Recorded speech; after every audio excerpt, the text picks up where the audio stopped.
Praise the Lord. आज स्तोत्रसंहिता 9 अध्याय 1 वचन म्हणत आहे, मी अगदी मनापासून परमेश्वराशी उपकार स्मरण करेन, तुझ्या सर्व अद्भुत कृतीचे वर्णन करेन. प्रियांनो, दावीद राजा या वचनामध्ये आपल्याला स्पष्टपणे एक शिकवण देत आहे.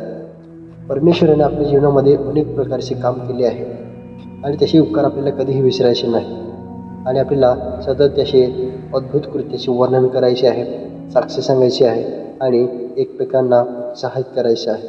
प्रियांनो, देवाचं वचन आपल्या जीवनामध्ये मोठे चमत्कार घडवून आणते आणि जे देवाला अशक्य काही असं नाही, जे माणसाला अशक्य आहे ते देवाला अशक्य नाही.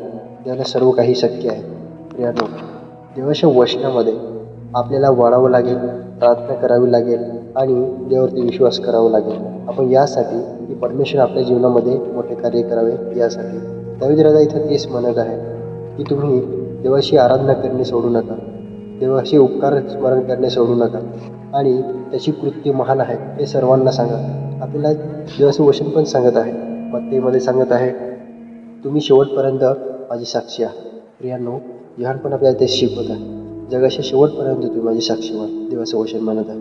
प्रियांनो, परमेश्वराचे उपकार स्मरण करणे म्हणजे फक्त आपलं शब्दाने नाही तर खरे मनापासून आणि खरे मनाने आपण त्याचे उपकार स्मरण केले पाहिजे, त्याची जाणीव ठेवली पाहिजे.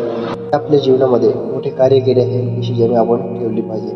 कारण परमेश्वर साधा माणूस नाही किंवा एखादा व्यक्ती नाही, तो अद्भुत कार्य करणारा, तो परमशक्ती आहे, तो अद्भुत अशी शक्ती आहे, त्याच्यामध्ये सामर्थ्य आहे आणि तो मोठमोठे कार्य करत असतो. आणि जे आपल्याला आज अशक्य वाटत आहे ते देवासाठी अशक्य असं काहीही नाही, हे तुम्हाला मी वारंवार सांगत आहे. प्रियांनो, देव परमेश्वर जो आपल्याला प्रत्येक अडचणीमधून बाहेर काढतो, प्रत्येक आजारावर आपल्याला विजय मिळवून देतो, कितीही आपल्यावरती अन्याय झाला असेल त्याच्यातून आपल्याला बाहेर काढतो. त्यासाठी प्रियांनो, देवाचं वचन आपल्या जीवनामध्ये आपल्याला जीवन असं आहे. म्हणून दावीद राजा इथं देवाची स्तुती करत आहे, महिमा करत आहे. प्रियांनो, देव तुम्हाला आशीर्वादित करो. आमेन.